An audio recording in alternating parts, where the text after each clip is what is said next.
Halo Bapak Ibu, saudara-saudara sekalian. Bersama saya lagi Chandra Teja dari channel Kristen Ngakunya, channel yang membahas kekristenan yang murni, terbebas dari klinik dan pemahaman yang melenceng. Bagi Anda yang belum subscribe channel saya, silakan subscribe channel saya, tekan loncengnya agar Anda dapat notifikasi setiap kali saya mengupload video-video saya. Oke, pada kesempatan kali ini tentunya saya akan membahas lagi sebuah topik yang menarik, yaitu pendapat pendapat tidak sedikit orang Kristen, bahkan pendeta, yang mengatakan, percumalah kamu mau buat baik kayak apa, kamu tidak akan masuk surga. Yang bisa masuk surga itu hanya kamu kalau percaya Tuhan Yesus, gitu ya. Kamu kalau berbuat baik tapi tidak percaya Tuhan Yesus, percuma. Tidak akan masuk surga. Perbuatan baikmu itu tidak akan membuat dirimu masuk surga. Oke?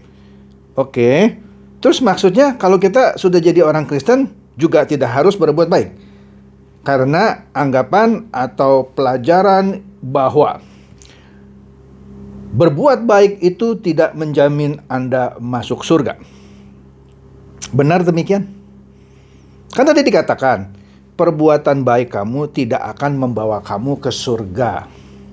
Ya, percuma kamu berbuat baik, tapi kalau kamu tidak percaya Tuhan Yesus, kamu tidak masuk surga.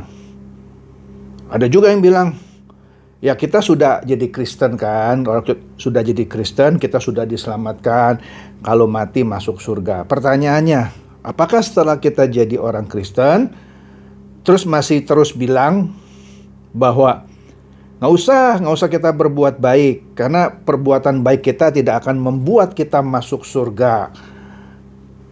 Pengorbanan Tuhan Yesus sudah cukup, gitu ya. Nggak perlu kita buat baik, karena berbuat baik itu tidak membawa kita ke surga.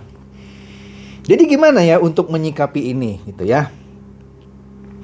Nah, begini. Ini sebenarnya harus diterangkan panjang lebar ya, nggak bisa dalam waktu 15 menit seperti video ini biasanya. Tapi saya akan coba dalam waktu singkat menjelaskan ini sejelas-jelasnya supaya Anda mendapatkan pemahaman yang benar-benar murni dan tidak melenceng. Begini, betul kalau Tuhan Yesus tidak mati di kayu salib, artinya tidak ada penebusan dosa. Penebusan dosa untuk dunia ya, bukan hanya untuk orang Kristen ya. Baca baik-baik Alkitab Anda. Jadi sekali lagi, kalau Tuhan Yesus tidak mati di kayu salib, tidak ada penebusan dosa bagi seluruh umat manusia di dunia. Artinya, ketika manusia mati, kalau Tuhan Yesus tidak mati di kayu salib, tidak ada penghakiman. Apa yang mau dihakimi? Semuanya otomatis meluncur masuk neraka. Mau buat baik kayak orang saleh kayak atau apa, karena dosa-dosanya tidak ditebus oleh Tuhan Yesus, maka tidak ada lagi yang namanya proses penghakiman nanti, gitu ya.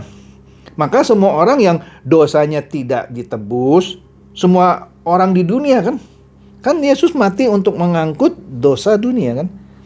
Artinya tidak ada penghakiman, semua masuk neraka otomatis. Ya. Jadi betul, kematian Tuhan Yesus itu mengangkut seluruh dosa dunia.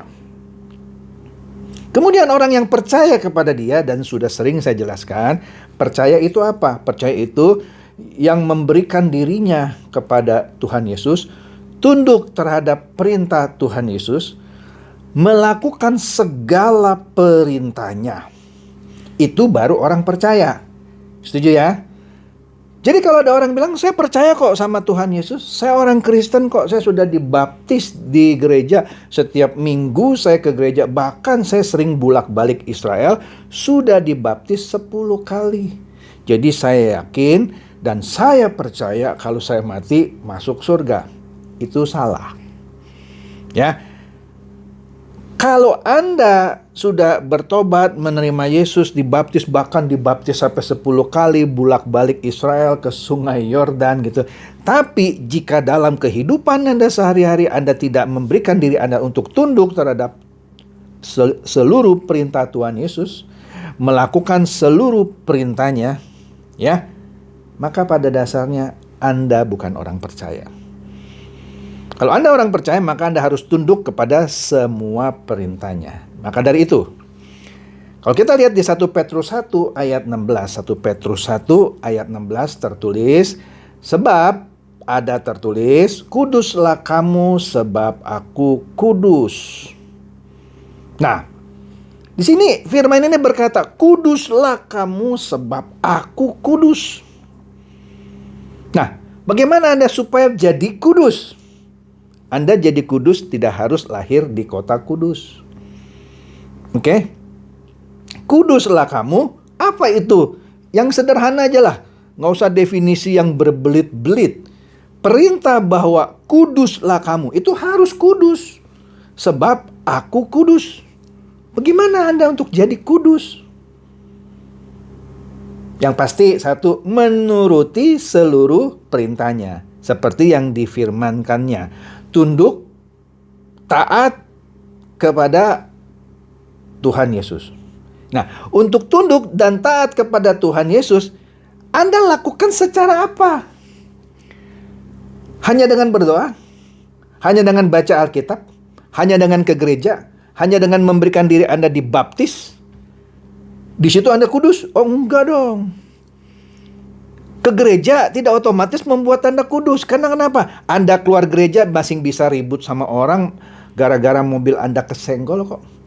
Malah ngata-ngatain orangnya, anjing lu, babi lu. Kudus? Ya enggak dong. Ya. Rajin ke gereja tidak menjamin Anda juga untuk hidup misalnya tidak korupsi.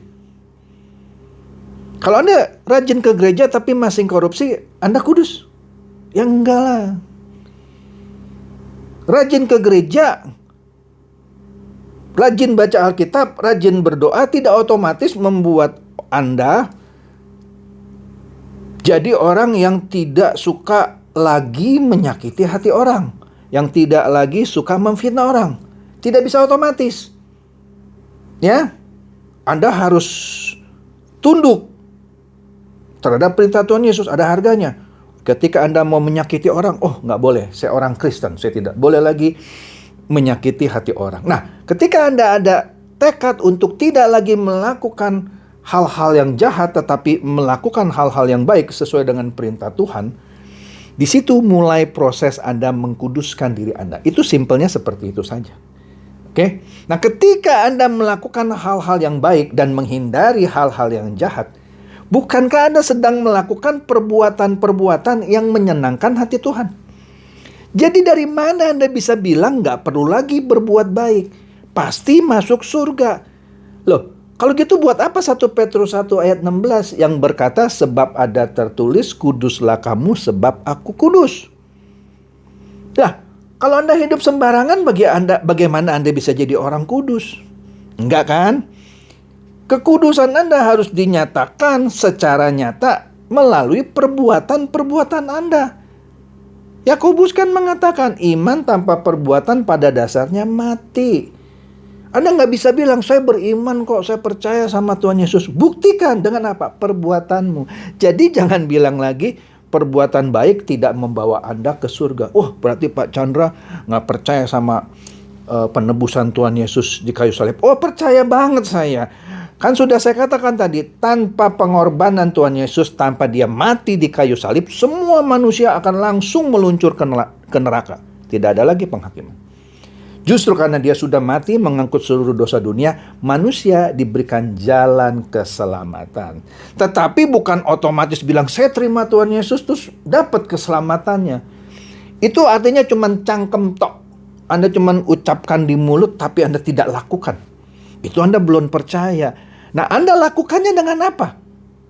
Perbuatan lah. Bukan hanya ke gereja, bukan hanya dengan memberikan kolekte, bukan hanya nyanyi, nangis-nangis, terus Anda jadi kudus. Ya enggak dong. Anda harus bayar harga.